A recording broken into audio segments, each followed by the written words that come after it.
Saludos. Quiero aclarar un punto. El título de este vídeo es El Estado español repudia a los puertorriqueños. No es España repudia a los puertorriqueños. España está compuesta de sus ciudadanos y los puertorriqueños reunificacionistas hemos recibido un apoyo abrumador por parte del pueblo español. Aquí de lo que vamos a hablar es de cómo las instituciones españolas, entiéndase el poder ejecutivo, legislativo y judicial, han tratado a los puertorriqueños durante el siglo XX y XXI. Empecemos. Vamos a leer unos extractos de este artículo del periódico ABC titulado La olvidada nacionalidad española de los puertorriqueños. Así vamos a saber cómo la prensa ha tratado este tema. Cito: muchos desconocen que hasta 1898 los puertorriqueños ostentaron la nacionalidad española de rango constitucional. Dicha nacionalidad les fue despojada de manera unilateral durante la negociación del Tratado de París de 1898. Aquí hago una aparte.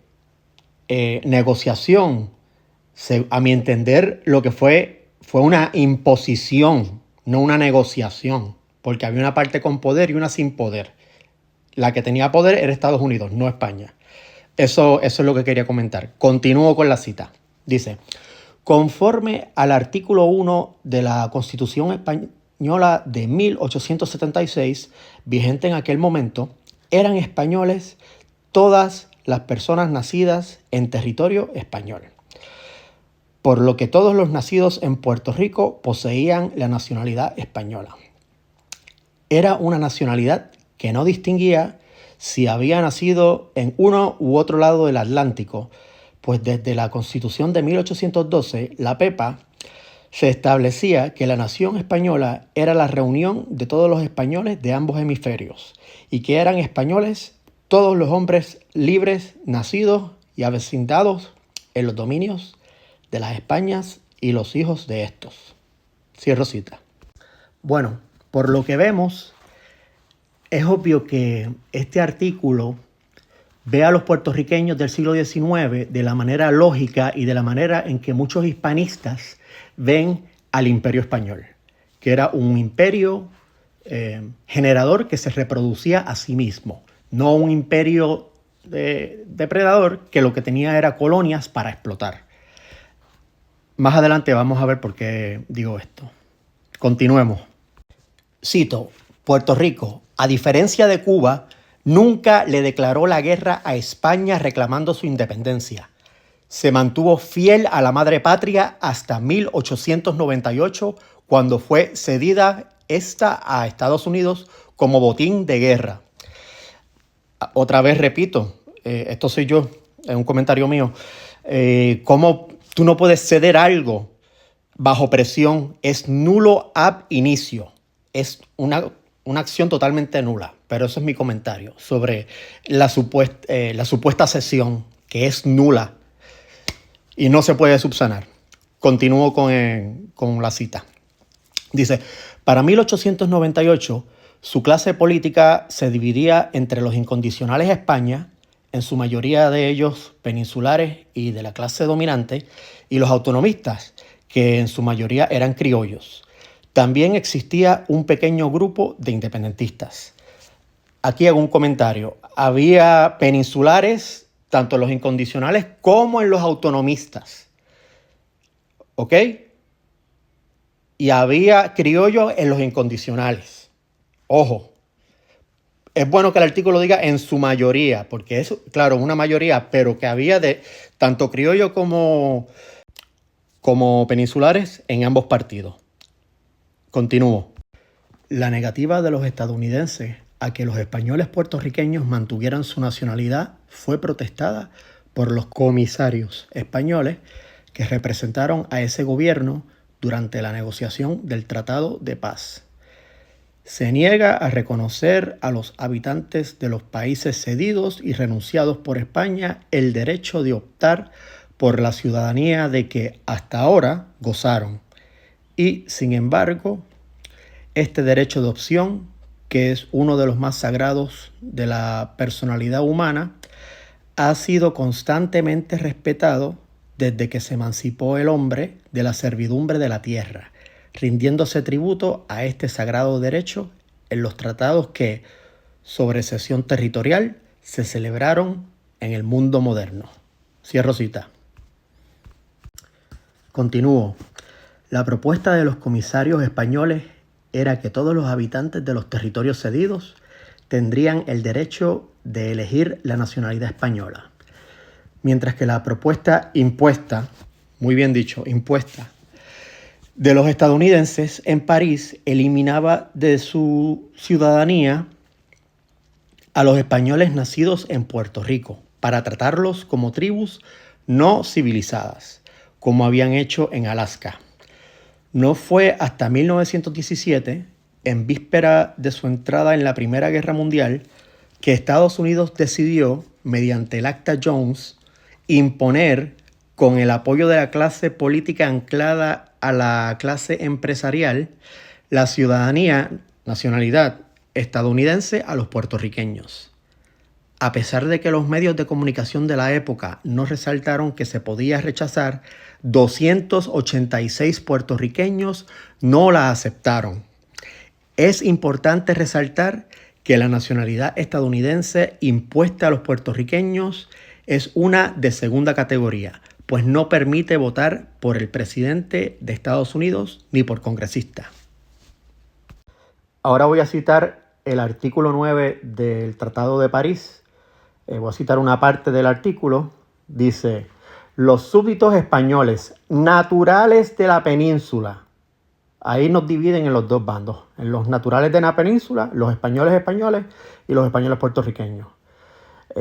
Brinco y dice: en el caso de que permanezcan en el territorio podrán conservar su nacionalidad española haciendo ante una oficina de registro dentro de un año después del cambio de ratificaciones de este tratado una declaración de su propósito de conservar dicha nacionalidad. A falta de esta declaración se considerará que han renunciado a dicha nacionalidad y adoptado la del territorio en el cual pueden residir. Cierro cita. El artículo del ABC hace énfasis en esto que acabo de leer, el artículo 9 del Tratado de París, diciendo, y cito: declaración de nacionalidad que solo pudieron radicar los españoles nacidos en la península, en Canarias o en Baleares. A los que nacieron en Puerto Rico se les negó la oportunidad. Ante todo este escenario, el gobierno español se ha quedado de brazos cruzados y no ha asumido su responsabilidad histórica con su siempre fiel Puerto Rico. Como país con representación en organismos internacionales, no ha traído a discusión la situación política en que viven los puertorriqueños. Tampoco se ha legislado, como sí se hizo con los descendientes de los exiliados de la Guerra Civil, mediante la Ley de Memoria Histórica, y hasta con los descendientes de los sefarditas expulsados de España hace más de 524 años, para que los puertorriqueños, hijos, nietos y bisnietos de aquellos a quienes se les arrancó unilateralmente su nacionalidad hace 119 años, puedan recuperarla. Es un acto de justicia histórica.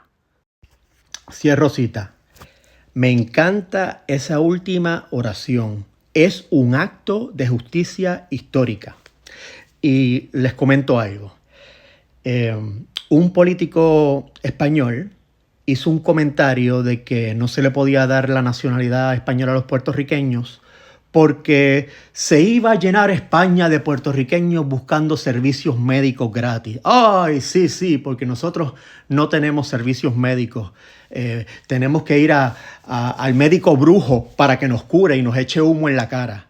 En Puerto Rico, las personas más pobres tienen seguro médico. Se llama Medicaid y también es conocido como la reforma.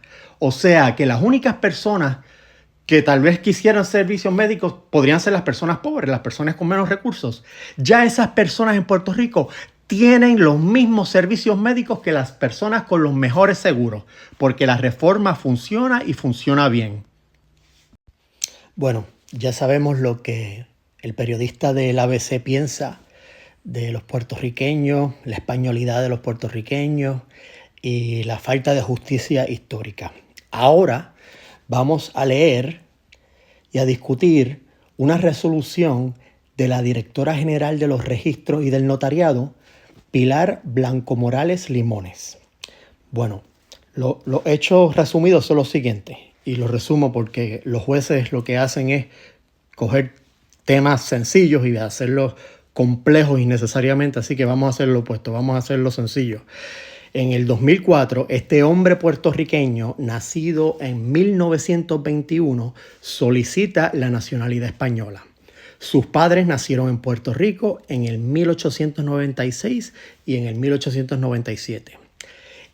Este caballero establece que Puerto Rico era territorio español y él, como hijo de estos dos españoles, entiende que tiene derecho a la nacionalidad de sus padres.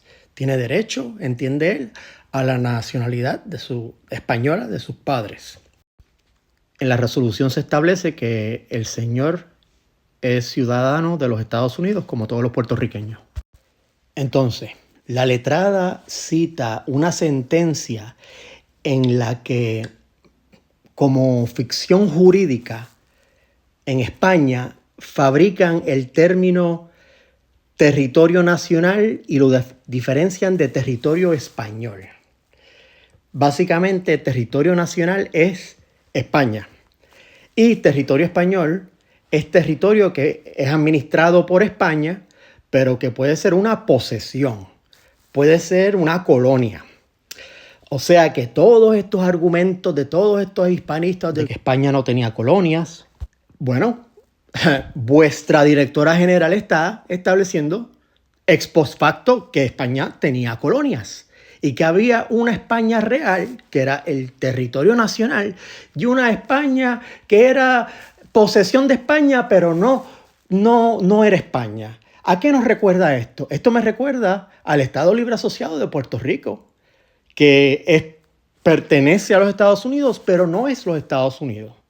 O sea, y repito, esta decisión, esta resolución es bien descarada porque reescribe la historia.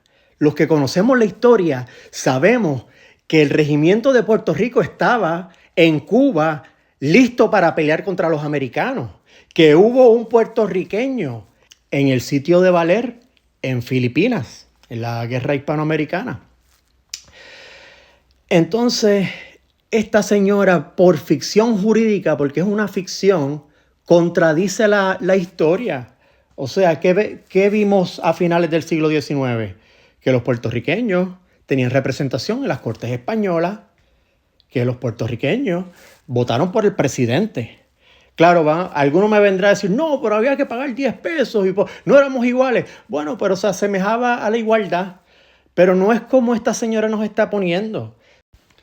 Cito, en el caso de las denominadas provincias de ultramar, y pone provincias de ultramar entre paréntesis, como alegadamente provincias, la situación resulta similar, pues no se puede afirmar que nuestro ordenamiento jurídico estableciese un sistema de asimilación completo entre tales territorios y los metropolitanos, según resulta con claridad de las previsiones contenidas al respecto en la Constitución Española de 1876, que ordenaba un régimen jurídico singular y especial para tales provincias al disponer en su artículo 89 que las provincias de ultramar serán gobernadas por leyes especiales. Se usa el término asimilación y esto me recuerda a los casos insulares en los que los Estados Unidos, el Tribunal Supremo de los Estados Unidos estableció que los habitantes de las nuevas posesiones eran incapaces de asimilarse al estilo de vida anglosajón. O sea, es como que esta directora general de los registros y del notariado, parece que ella estudió en los Estados Unidos porque incorpora la visión jurídica de los americanos en su decisión. Eso es mi opinión.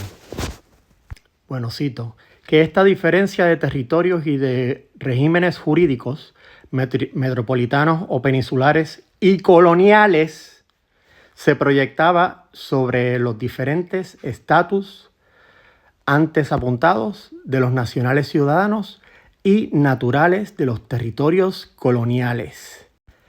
Lo que viene a continuación, usted lo puede leer. Básicamente esta directora general cita el Tratado de París para justificar su decisión. O sea que esta basura de tratado fraudulento, impuesto, nulo ab inicio, es su justificación para fabricar que España tenía colonias y que trataba a las personas de manera distinta. Y cita el artículo 9, dice que pues esta distinción, pues la vemos.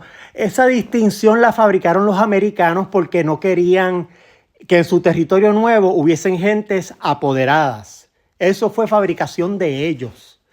En el censo de 1890 dice claramente naturaleza, extranjero o español. Había dos opciones, o eras extranjero o eras español. Esta bayolla de territorio nacional, territorio español, y que el territorio español es lo que sea que España domine, pero que no sea parte de España, pues esto es algo fabricado después del hecho. Y sí, hay territorios que tal vez no aprendieron el español, no se convirtieron todos al catolicismo, hubo una gradación distinta de asimilación. Podemos decir que eso es una conclusión razonable, pero decir esto de los puertorriqueños, el territorio español, la provincia más leal contra ataques de holandeses, ingleses, franceses y por último americanos. Hablar de palabras como asimilación y después citar ese tratado basura, impuesto. En vez de Tratado de París, yo lo llamaría Tratado del robo y la humillación a España. Ese debería ser el título del Tratado de París. El Tratado de la Humillación a España. Ojo, y si usted lee el libro 1898, Crónica de una derrota pactada, puede ver que sí habían elementos en el gobierno español que querían deshacerse por intereses, por su masonería, querían deshacerse de las últimas, entre comillas, posesiones de estas provincias de ultramar. Sí, eso es cierto. Eso es cierto.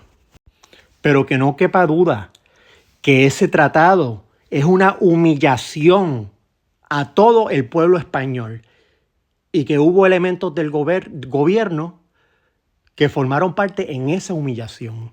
Y es una vergüenza que esta señora, notario, abogada, letrada, jurista, lo que sea, esté citando esa basura de tratado humillante para justificar lo injustificable.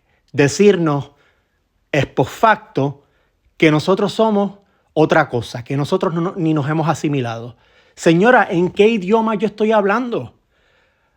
¿Cuál es mi Dios? Jesucristo. O sea, ¿qué se cree que yo soy un salvaje que no se ha asimilado? Por favor, eso es lo que pensaba de este señor que solicitó su nacionalidad española. ¡Qué vergüenza!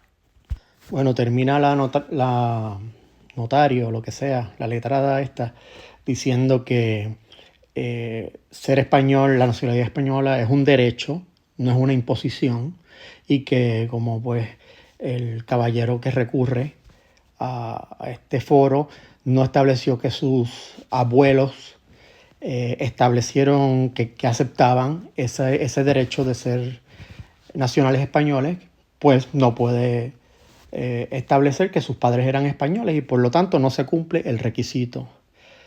Por favor, ¿qué necesidad tendría un puertorriqueño del siglo XIX de ir a un registro y decir yo acepto mi nacionalidad española? Si para esa época el concepto que se usaba era naturaleza española o extranjera, eso es lo que había.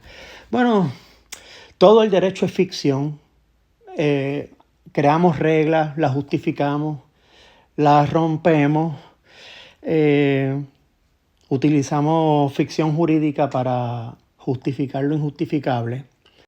Bueno, hago un comentario aparte. España le otorgó a los que la solicitaran la nacionalidad española a los sefarditas, descendientes de los que fueron expulsados de España. Hay que recordar que España lo que expulsó fue el judaísmo, porque hubo muchos judíos conversos que aceptaron a nuestro Señor Jesucristo y se quedaron en España lo más bien. Hubo falsos conversos, hubo de todo. O sea, que me digan que fueron expulsados. Ellos tuvieron la opción de aceptar a nuestro Señor Jesucristo, pero lo rechazaron. Y por su rechazo, su repudio a nuestro Señor Jesucristo, tuvieron que irse para otro sitio. Y a esa gente que rechazan a nuestro Señor Jesucristo, perdone que lo repita tanto, les dieron la opción de nacionalidad española. Pero a los nobles y leales puertorriqueños, cristianos, para esos no. Lo siento, señor. Usted no es español. Bueno, gracias por escuchar. Ahí os dejo.